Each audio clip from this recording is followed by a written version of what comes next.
Bonjour. Les croyances. Les croyances que l'on a de soi font ce que je suis, ce que je deviens. Vous voyez, si mes parents depuis tout petit me disent « Ah, mais qu'est-ce qu'il est gentil ce petit garçon, mais qu'est-ce qu'il est gentil », là je vais me sentir aimé. Je vais sentir quelque chose d'entouré, de rassurant, réconfortant.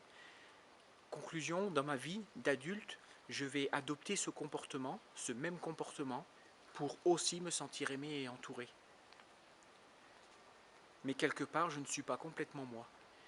À ce moment-là, dans cette situation, j'aurais du mal à dire qui je suis, à dire ce que je ressens quand je serai en colère, par exemple. Si par exemple, quand je suis petit, on me dit « Ah, ta gueule, tu fais du bruit, tu nous fais suer », si jamais je valide que quand je fais du bruit, je ne suis pas aimé, je suis rejeté, dans ma vie d'adulte, je vais avoir tendance à me taire, à être quelqu'un de plutôt timide, de réservé. Ça ne sera encore une fois pas mon comportement. J'aurai encore une fois quelque part comme créer un avatar, quelque chose qui n'est pas moi. Et dans notre vie finalement, quand on observe, on est plutôt là à essayer de préserver ce que l'on pense être, plutôt que d'être vraiment ce qu'on est, quoi. Et finalement, ça crée comme une petite tension en soi, qui est sous-jacente, qui est complètement oubliée, inconsciente, et ce qui permet à la maladie, à la dépression, aux faiblesses d'intervenir et de venir sur le corps. Pour être en pleine forme, voilà une chose à faire très intéressante, c'est d'aller travailler sur ses croyances, d'aller les revoir et d'aller jouer avec. Voilà, commencer à dire, ben, si je prends l'exemple du petit garçon qui est très gentil, comme ça, et puis dans mon adulte, je me comporte aussi comme ça pour le gentil petit garçon, je peux commencer à me poser des questions avec les situations qui se présentent à moi, savoir est-ce que je peux commencer à réagir autrement, quitte à passer pour un méchant petit garçon.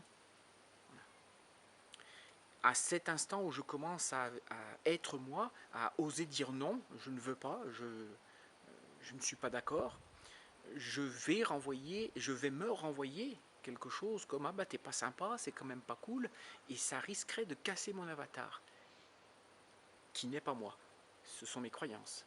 En faisant cela, on redevient soi, en redevenant conscient finalement que oui, parfois je peux être très con, et très méchant finalement, mais c'est finalement cesser de croire que ça c'est méchant, justement, et ça c'est gentil.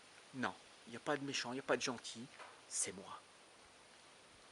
Si par exemple je prends le cas d'un pote qui me demande de l'aider à déménager, alors que j'ai mal au dos par exemple, et habituellement ben, j'aurais dit oui pour protéger mon avatar que j'ai créé du monsieur très gentil.